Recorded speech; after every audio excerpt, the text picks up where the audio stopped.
Hi everyone, welcome. I'm Maggie of maggiesbliss.com. So I'm here with our Oracle reading today. So the two decks I'm working with are both Colette Baron Reed's decks, Oracle of the Seven Energies, so good, and Wisdom of the Hidden Realms. So amazing. What I wanted to discuss, just to remind everyone, we just had our black moon, which was a Taurus new moon. The second new moon in any month is considered a black new moon or a black moon. And that energies, and plus it was a partial solar eclipse. So revealing truths to you are coming up where we hit an 18-month lunar eclipse, solar eclipse. We're in the portal of eclipses right now. For 18 months, and it's just going to toggle between Taurus and Scorpio, Taurus and Scorpio, Taurus and Scorpio. And so this was Taurus new moon and Taurus sun, which brings in that beautiful energy of the earth, of creating beauty. Taurus folk tend to be very good at artists, being artists of anything. It could be from painting to interior design to, I had a tattoo artist that was a Taurus, and I was like, of course, right, artists. So that, and they tend to have very good, they're well aspected to be prosperous and abundance and always have enough. So it's good to set your intentions around that. But also yesterday we had Beltane. So Beltane magic yesterday.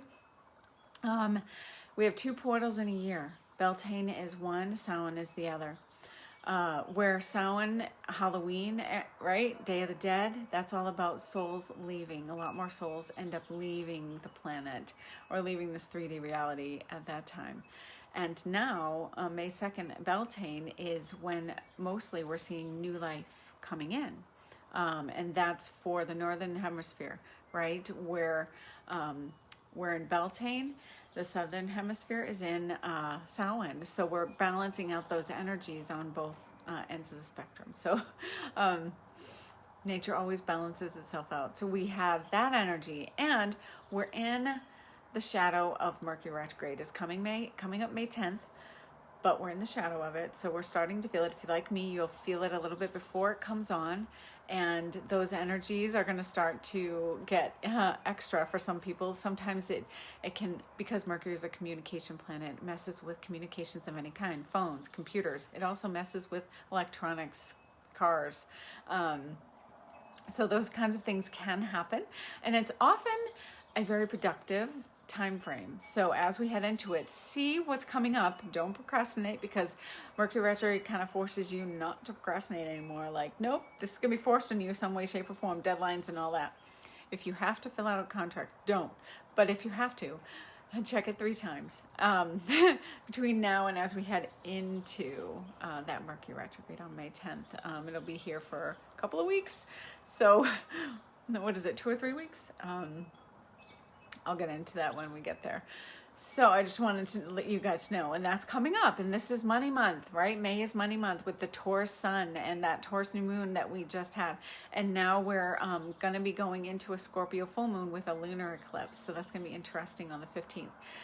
So we also have, right after the full moon, the Pleiadian lineup where the sun, moon, and Pleiades are in a straight line of energy, that galactic alignment that happens twice a year. Always right after the portals, I tell you. So there's something to it. And that energy connects us more deeply to the Pleiades, the Pleiadians, especially if you have that extra strong connection, as well as the cosmos and aligning us in our pathways, right? So last week's collective oracle reading, I forgot to mention something, so I didn't want to wait till the end and forget.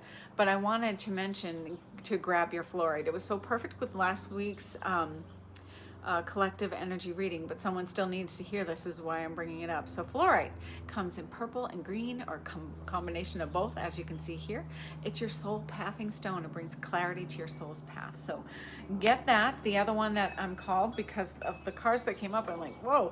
I pulled this out for my my Mystic Soul Priestessing class that I just finished with my students, and they received the seer's right of the Moon A key. So that's what we did today, and I was called to put on my tanzanite necklace, Divine Feminine with the triangle facing down energies, and it's like a purpley, bluish, very, very good for opening that psychic, the third eye, psychic abilities and all that good stuff. So that is a good stone for you guys to have now. And with this reading that's coming in right now for me, I also have my quartz generator with me. That magnifies everything, and because I'm showing you everything, I also have my Mount Shasta bird head stone. It looks just like a bird's head, and which is also very much so avian energy, 12D consciousness. So the cards that I pulled, the first three are from the Oracle of the Seven Energies with Colette Baron Reed, and the first one that comes up is a number 49 card, which reduces to 13. Again, Divine Feminine. Also reduces to 4, which is Gaia and Earth and connecting. And this one says willing release. It's so funny because just last night I came across a really cool picture of just this. The what are these called? Whenever I'm on those higher energies, sometimes the words go away. You know, the things that you blow on these and you make wishes, and some will consider them weeds because when you do that, then they can go. Anyway, I forget what they're called. But I saw a beautiful picture of these, but they had water droplets on them. So that was like, again, it's coming in with the reading today with regard to being in the flow. So this is saying, and that butterfly again, which is funny because I'm wearing a butterfly on my shirt today. All is connected. Dandelions, thank you. I couldn't remember, Lori. Thank you. So the butterfly energy, transformation, right?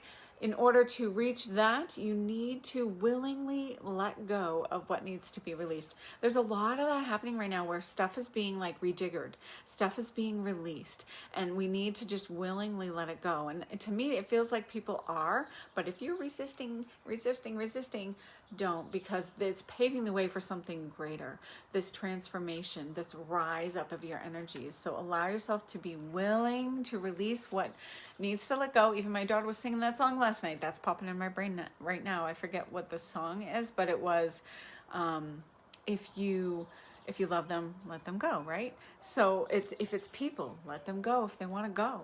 If it's a job that needs to go, let it go so that you can create the vacuum for the universe to create something new for you, etc. The list goes on and what more it can mean. The next card I pulled is 28, which reduces to 10 and 1. We have broken open. When you let go, your awakening is going to be ginormous. I'm going to talk elf speak now. It's huge. The elf from that movie, the elf. So 1 and 10 is new beginnings and endings. So it's endings and new beginnings. So where something's ending, something's beginning, you're going to be opening your heart. Your sacred heart is a part of this awakening, this ascension process. Opening your heart, opening sacred mind, not thinking mind, ego stuff, sacred mind, the sacred higher wisdom.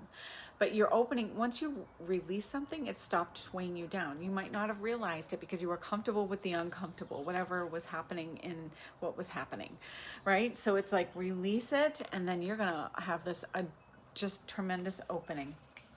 And then the next card that came through is Seeing Beyond. So my students had their seers right today. So I was like, whoa, it's just all coming up.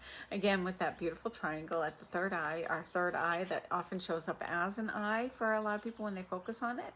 And then Seeing Beyond. It's a number 36 card, which reduces to 9. And that's 369. Tesla said, if you know the magic of 3, 6, and 9, you know the magic of the universe, right? So then 3 and 6 equals or reduces to 9 in numerology. 9 is the number of completion, like completion.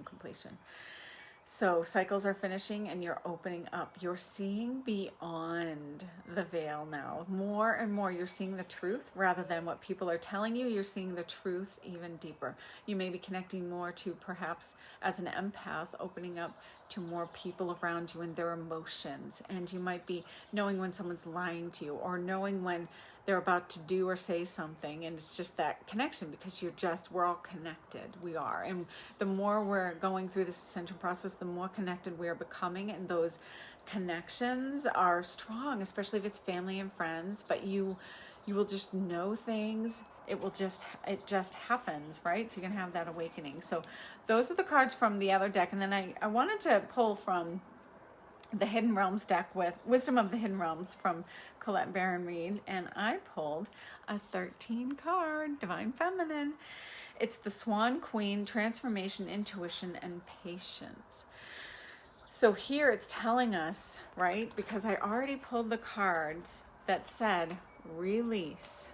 So you can open way more and you're going to see so much more. And this is saying have patience with this new, right? It feels like this newness that's coming in, what you're seeing, feeling, experiencing now at a deeper, higher level.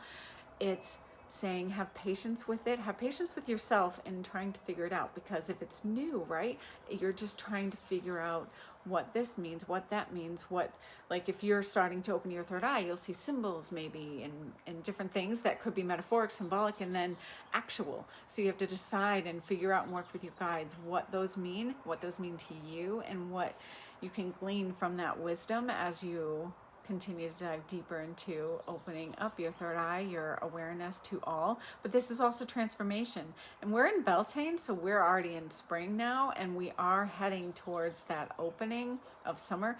But this is just saying, still be patient with certain things and people, because not everyone's in the space and place that you are. And they will need a little more time to catch up, but you are where you are and you need to keep going. Don't hold yourself back because someone else isn't there yet. You still need to go. You're in your own process and you're meant to keep going. Then finally, the River Queen, which I thought was so appropriate. Flow, letting go, natural movement. Again, 36 cards. So we have a theme here with 13s and 9s, so completion. Right, so the River Queen, stay in the flow. Allow yourself to go easy on things, because right now, oh, hi Lorna, it's so easy to not be in the flow, right? Like to get in your mind, get into what people think you should be doing, saying, feeling, experiencing, and then to feel like, but I really want to go there. But there's like a natural order to things, and the river helps you flow through things.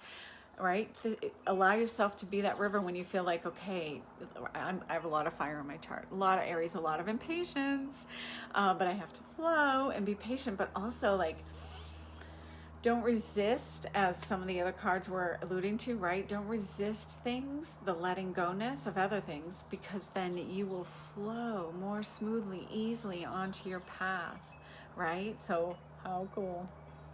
So hopefully this has helped to glean some extra information for you for the week. Have an amazing rest of your week.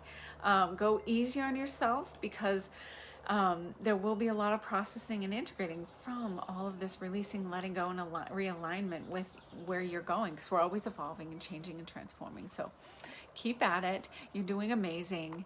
And the angels are coming in so strong right now. So allow the energies, they're here to be our guides and our helpers. So call them in. They'll come in stronger and they'll help.